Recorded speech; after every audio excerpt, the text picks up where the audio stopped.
नमस्कार दोस्तों, स्वागत है आपका टीके गुरुजी स्टडी पॉइंट में। आज की शॉर्ट एंड की डिक्टेशन की स्पीड होगी 80 वर्ड प्रति मिनट। डिक्टेशन स्टार्ट होगी 5 सेकंड बाद।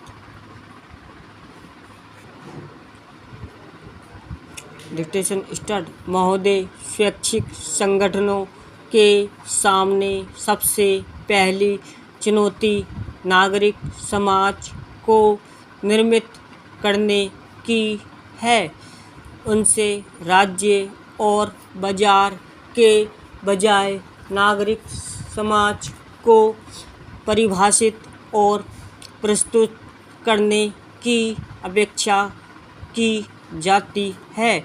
ऐतिहासिक रूप से हमारे देश में राज्य और उसकी एजेंसियों को हर तरह के सामाजिक आर्थिक विकास का वाहक मान लिया गया है। इसके साथ ही मुक्त बाजार को भी विकसित किया गया है, पर एक सीमा तक ही। आज मुक्त बाजार की अवधारणा को इस तरह प्रस्तुत किया जा रहा है जैसे वही सारी बीमारियों की रामबाण औषधि है, लेकिन जैसे राज्य के प्रभुत्व वाला विकास का ढांचा समस्या का हल नहीं हो सकता, वैसे यह भी नहीं आवश्यकता है तीसरे पक्ष यानी नागरिक समाज को विकसित करने की।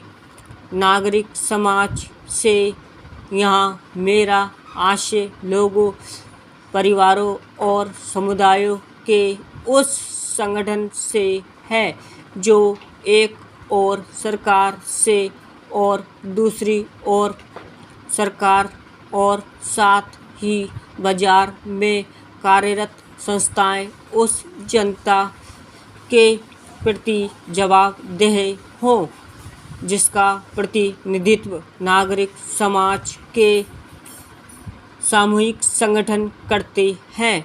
उपभोक्ता संघ, जन संगठन, सामाजिक आंदोलन, ग्रामीण संगठन, युवाओं व महिलाओं के संगठन, पर्यावरण व मानव अधिकारों पर काम करने वाले संगठन, सभी शैक्षिक विकास संगठनों के साथ एक हो ताने बाने के अंग हैं। आवश्यकता इस ताने बाने को सुदृढ़ करने की है। पैराग्राफ। टिके रहने की चुनौतियों से आशय केवल भौतिक रूप से टिकाऊ होने मात्र से ही नहीं, बल्कि इसका आशय इस बात से भी है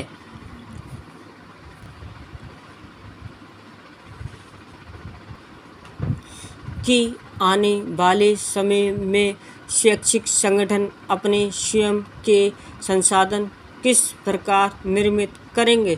ये वास्तव में बौद्धिक और संस्थागत टिकाऊपन को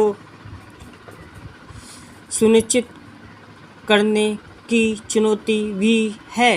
हो सकता है कुछ संगठनों ने अपनी समस्याओं का हल निजी तौर पर निकाल लिया हो, पर इस संबंध में सामूहिक और क्षेत्रीय सोच आवश्यक है जिसका अभाव नज़र आता है।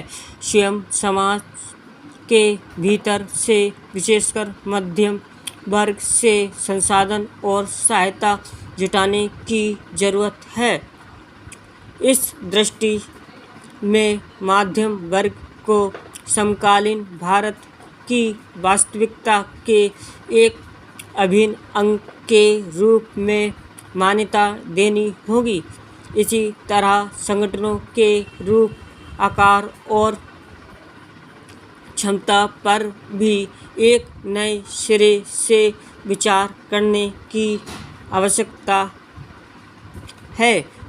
बदलते हुए राष्ट्रीय और अंतर्राष्ट्रीय संदर्भ में यह आवश्यक है। आज के दशक में जो बातें प्रासंगिक थीं वे आगे के दशक में भी प्रासंगिक हो, यह आवश्यक नहीं। पैराग्राफ